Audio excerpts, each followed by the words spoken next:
Hey everyone. Um, Today I'm starting a new series called DID in the Media. And what I'm doing is one episode will be for one piece of media that is representative of DID. So it will be anything from books, movies, comic books, documentaries, autobiographies, etc. I will be doing ones that are based off of or have real people with DID in it as well, since those are also part of media. For the first episode, I want to do a 6-part documentary that is about a woman named Jane Hart, which is a woman who has dissociative identity disorder. It is called The Many Sides of Jane. Now, I found this to be a pretty good representation of DID, not only because it has someone who has DID in it and shows a lot of in-depth about DID, not only just about the alters, but how it can affect your life, and also how different aspects of your life is impacted by DID, but also because the producers, the doctors, everyone who talked to her were also extremely respectful of her DID and didn't treat her any different than that. There was one instance that I was not okay with, but it does show a reality of DID, so it's understandable why they kept that in. So I will be going through different parts of what I did like and what I didn't like. For the first one is a really powerful quote by one of Jane's alters. "I don't get why I don't get to have what I want because my name isn't Jane." Now, I like that quote because it's very telling of what can happen in systems. That a lot of times people only see us for the host or the body. So even though I don't identify with the body's name as the host, as an alter, I will always be seen as that. I will always be seen by the body's family as the body's name. I will always be seen in society. And sometimes with DID, alters aren't treated as well as the body because people tend to treat the body or the host better. And it can get frustrating for alters. Why don't they get to have the experiences they want or pursue things that they like just because they aren't the host or they don't identify with the body? Why is everyone so obsessed with the body and who the original alter is and not who else is there? Which I think is a very important part of DID to look about. And I'm glad that they showed that scene because that it's very impactful and it does show a very big reality that can lead to a lot of frustration in systems. 2, they talk a lot about parenting with DID. Jane has 2 sons, and she has sole custody of her 2 sons, which I will talk about in a second, the custody. But it shows a lot of how she navigates parenting while having DID, and she doesn't tell her children that she does have DID. She tells them that she has a special brain. So her sons don't know that she does have alters. They think that it's all Jane, but it does show a different aspect because there is a lot of stigma around people with DID and would they make good parents, are they a danger to kids, etc. So they do talk a lot about that, and they also do talk a lot about the stigma around DID and parenting. They also talk about the stigma in Hollywood. There's a scene where she is telling someone that she has DID, and they make a joke about, "Oh, so you're not a killer?" That kind of stuff, which it does show the reality of a lot of people making jokes when they find out you have DID. I've heard the split comment way too many times. I've heard the "Are you a killer?" from my own family, from my parents. My dad was very worried that it meant that I was going to become a serial killer. It's a reality of DID. And they do talk a lot about how media doesn't portray it exactly how it actually is. It's a trauma disorder. It's not something that media portrays it, because a large amount of media representation has to do with violence. And in reality, a lot of people with DID, if you look statistics at PTSD and trauma disorders, people who have mental illness and trauma disorders like DID are more likely to be the victim of violence than perpetrate the violence. She talks about how since she was little she heard voices in her head, which a lot of people with DID do hear voices. I don't personally hear voices. I've heard it a couple of times. When they talk about voices, it's unlike auditory hallucinations, because auditory hallucinations are usually chemically caused and like a chemical imbalance in the brain. And you hear the voices from the outside, which is why it makes it hard to know reality from fantasy, for lack of a better term. But with DID, usually when people talk about the fact that they heard voices, the voices aren't coming from the outside, they're internal. So I'll say this, when you're reading a book and you hear your voice inside your head reading that book, that's what we hear, except there's many different voices.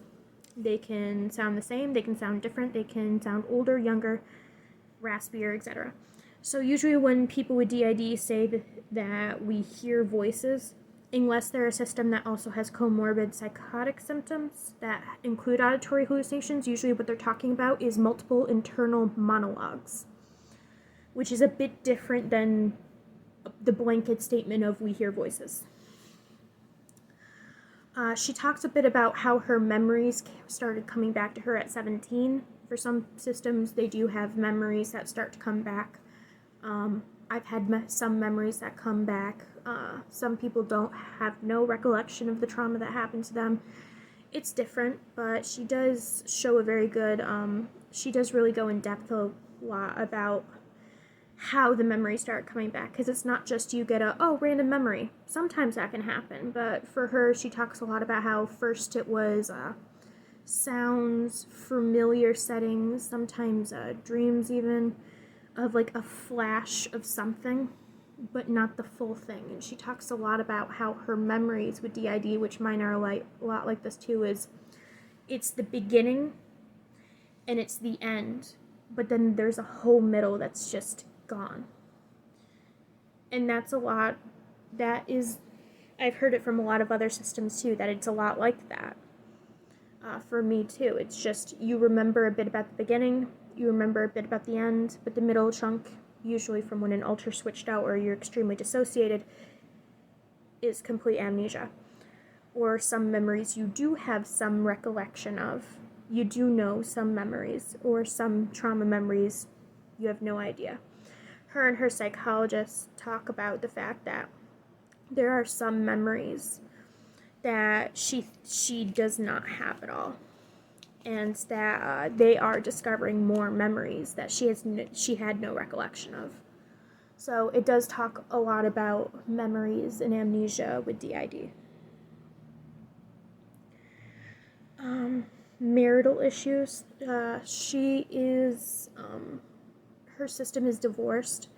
It does talk a lot about relationship issues and marital issues with DID, how DID can impact marriages and romantic relationships, stuff like that. And in her case, it led to a divorce. Now, some people have completely happy families and marriage life, which, if you want to see a great example of that, Multiplicity in Me has an amazing example of that, and how relationships and also parenting can work with dissociative identity disorder. But some people also aren't that lucky. It depends, especially like in my case, I didn't know I had DID until I was already engaged to my partner, but thank God they took it well. But it's a give or take. Relationships are very hard with this disorder, because not all alters will like the partner, and not all of them will have a slightly different relationship with them, and sometimes some people in relationships tend to want to see the person they're in a relationship with the most. Like, I'm Kai, so if Dylan was out, my partner might be frustrated because they want to hang out with Kai, but Kai isn't out at the moment, it's Dylan. So it's kind of things like that. Tiny things, but also it can be big, like with impulsive alters. Chaos, feeling insane, and suicidal ideation. They do a really good job of showing the PTSD, the emotional impact, and the chaos that can include having DID. She says that it often feels chaotic, and she felt like she was going insane. Before I was diagnosed, I felt like I was going insane too. I still feel like I'm going insane at times with my alters, but at least there's an explanation. It's very relatable in a lot of ways. Suicidal ideation is extremely common with any traumatic disorder, like even baseline PTSD, CPTSD, stuff like that. Suicidal ideation is always common with trauma. She got sole custody of her 2 sons, which I thought was important to mention because of the stigma around DID. Oftentimes, it's not uncommon for people to question people with DID in their parenting, or even to the point where some systems who are parents have had CPS called on them before just for having a DID diagnosis, even though they didn't prove to be a danger to their children. It's something that was really good to see, was that all of these people around her agreed that she was a great parent, and even that her DID made her a better parent because all of her alters found their own special way to nurture and be there for her children. It does show therapy, which can be tough to see, but it shows therapy. The therapist was amazing with her. I did kind of get slightly annoyed with how much they asked her, who am I talking to? Because it can kind of be annoying when people always ask, who am I talking to? But I think in her case, she didn't really mind it as much because it was a documentary and people were wondering. She didn't seem to mind it, so if she didn't care, then it wasn't a huge deal. It's just something that I kind of nitpicked and found odd, to say the least.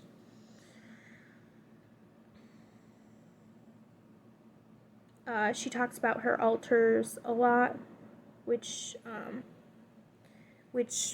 is good. They focus a lot more about the effects than the alters, and she calls her alters parts in the show, which I found interesting because not everyone calls their alters parts. So it was nice to see how they asked her what kind of terminology she preferred for her alters, and everyone was very respectful and used those terminologies for them. This one I liked the most, probably. Her mother was not okay with her DID, and she doesn't talk about it much with her because of the fact her mother doesn't validate the trauma happened. That is something I've seen so much in me and in my support group with DID. Me personally, it's with my mother too. I think one of the hardest parts about having DID is it's so hard to get support from family, because in order to get support from family, they have to validate that something traumatic happened and they didn't stop it, which, yes, in all cases, it's not always their job to, know about it, but in this case particular, in Jane's case, her mother was aware of the abuse happening and didn't stop it, which was the same for my case as well, which hit really home, but they really talked in depth about the effect in their relationship that she has with her mother, and also how all of her alters feel about her mother, because Jane, the host, wants a relationship with her mother, and wants her kids to have a relationship with her mother. But her protector alters, or her one alter that took the brunt of the trauma, hate her mother and feel like her mother is bad to have around the kids and stuff like that. So it just goes to show how these kind of relationships can affect the different alters and how it can work in these cases and how relationships can kind of get skewed with DID. Cleaning up alters messes. So like they talk a lot about that too. So like her switching back out, and I'll talk about this more in problematic alters. But like switching out and having to clean up what the other person did, looking on your phone and finding out you texted all these people, or that kind of stuff, which can get overwhelming, problematic. I'll talk about it more in a bit. Toxic relationships. This is the part of the series I hated the most, but I understand why they kept it in. She was in a relationship with this guy, and I didn't even remember his name. I didn't respect him enough to remember his name. Sorry, I didn't write it down. But he said, who'd want to be in a relationship with a 10-year-old or angry part? Which, yes, I get where he's coming from, but the way he was saying it to her was so disrespectful. Because he was saying that, he also said, I didn't sign up for this, and I wonder if you're even healthy enough to be in a relationship. Now, if it was coming from a way of support, I can kind of understand where he's coming from, but he was being extremely selfish already, so the way he was saying it was very disrespectful to her. Because he was talking to her and kind of saying, well, you switch into a 10-year-old and I didn't sign up to date them. She couldn't control the fact she has DID. Now, I want to state this for the record, he knew she had DID. So when you know someone has DID and you're going to, and you still say, oh yes, I want to pursue a relationship, you did sign up to date them. Now, you might have a different relationship with them, like my partner is certainly not dating my 4-year-old alter, but my partner still chose to sign up to have some sort of relationship, be it platonic and more of a caregiver role to that alter. When you sign up to date someone with DID, it's a package deal. We can't just turn off our alters to please you. And that's something that really annoyed me, because he was talking to her and being so disrespectful. And she kept on having to just sit there and say, now she is good at taking system responsibility. But even with system responsibility, there's some things that just you can't always control. So when he's yelling at her saying that, and he's being disrespectful saying, well, I want to spend time with Jane. I signed up to date Jane, not these people, and this person doesn't like me, which was a protective alter. It's just he's yelling at her for something she can't control. She didn't choose to have DID. No one chooses to have DID. She didn't choose to have issues switching out. She can't just flip a switch and not switch out. That's not how DID works. So when you date someone with DID, yeah, you're signing up for all of that, because there's only so much with DID we can control. We can't control blackouts and stuff. I can't control what my alters do, but I'll still clean up the mess that happens. With system responsibility, if my alters do something screwed up, I can't control if they do something screwed up. But when they say something screwed up, I don't blame them. I come out and take responsibility and clean up the mess and try to make it better. That's what system responsibility is. It's understanding you can't control your alter's actions, but still taking responsibility and cleaning up the mess they made. That's what it is.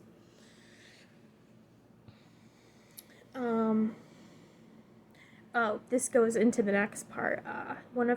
Jane was really upset after that interaction with him and was crying later in her room saying, "It's not my fault, I'm fucked up," which was the exact quote, which was so true. Now, I'm not calling her fucked up, obviously, but it's such a true feeling.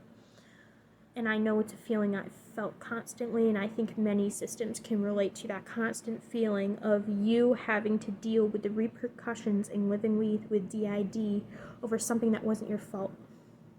That someone made a choice and did something so fucked up to you when you were a child, and now you have to deal with all of these issues and problems and negative things that can happen with DID over something that wasn't your choice.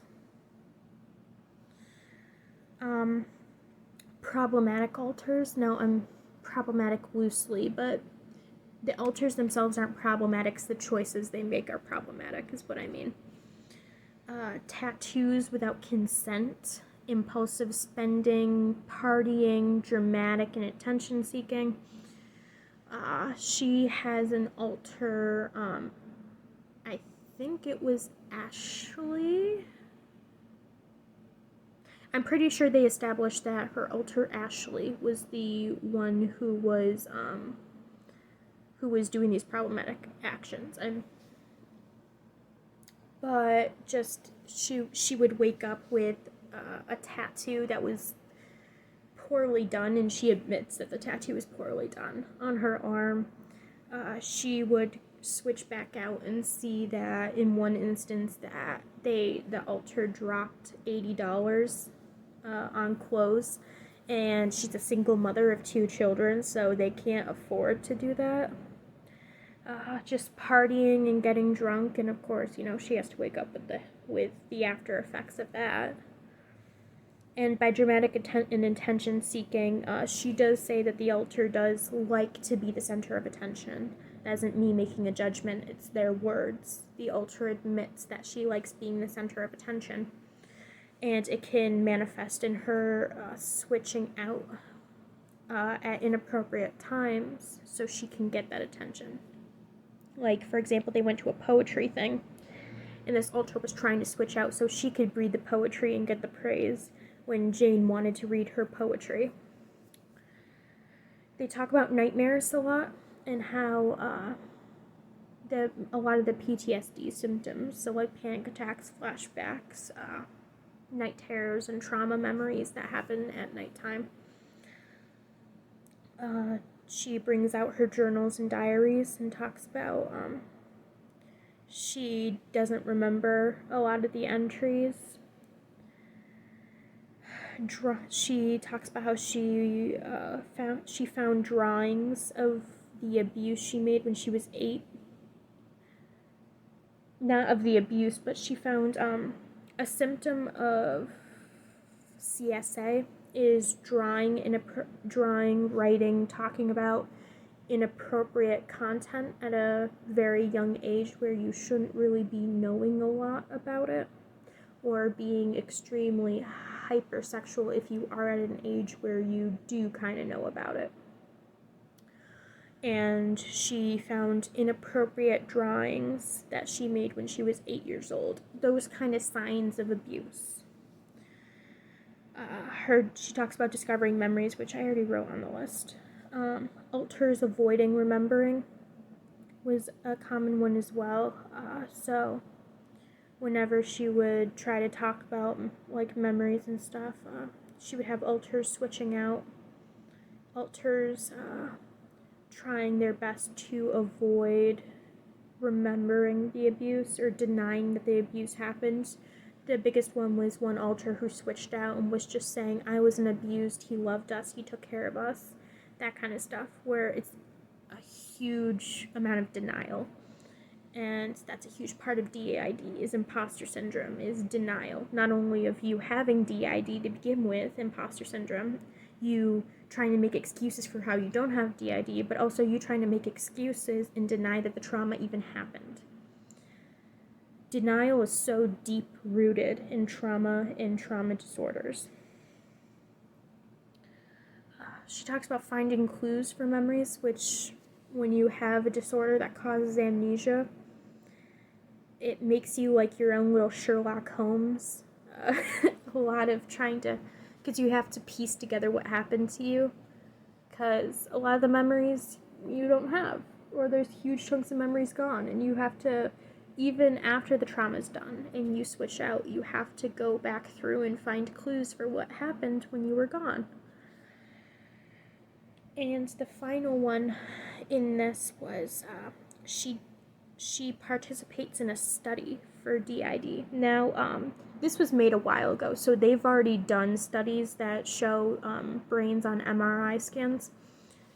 But at the time that this documentary was made, they were very at the beginning of it. But she had to stay as her alter for 10 minutes. And then she would switch into another alter for 10 minutes. And they chose her little alter, which was a 10-year-old girl named Beth. And how they did it was they brought a stuffed animal in with the MRI with her, and her therapist made a little tape to help therapy. That was kind of like if you ever been in a mindfulness class and you did a guided meditation, it was pretty much like a guided meditation tape that they played that they know would help Beth come out. And then Beth had to stay out for 10 minutes, which she stayed out for the whole time. And when they showed the MRI at the end, it showed Jane's brain, and then it showed Beth's brain, which Beth showed having more brain activity, with a lot more parts of her brain lit up than Jane. So it was really interesting to see the difference. And with that, they concluded that if they found more people with DID to implement in the study, and they found these kind of differences, which we now know years later they can show that people with DID alters and can affect the brain physically differently, which they have found that through studies, because they have done more studies on it since this program was made. They have found this, and I can do a video on the studies and stuff, and even they've included that in some books about dissociative identity disorder that are out. So I can definitely find some of that if people are interested in it. So all in all, I think The Many Sides of Jane, although it can be triggering, is an amazing piece of media. So I wanted to start off strong with that one. And this will probably be a long series. I have 11 media pieces so far, and I'm looking at more. So if you guys have any media you guys recommend, feel free to drop it below and I'll check it out. I hope you guys have a great rest of your day. Bye.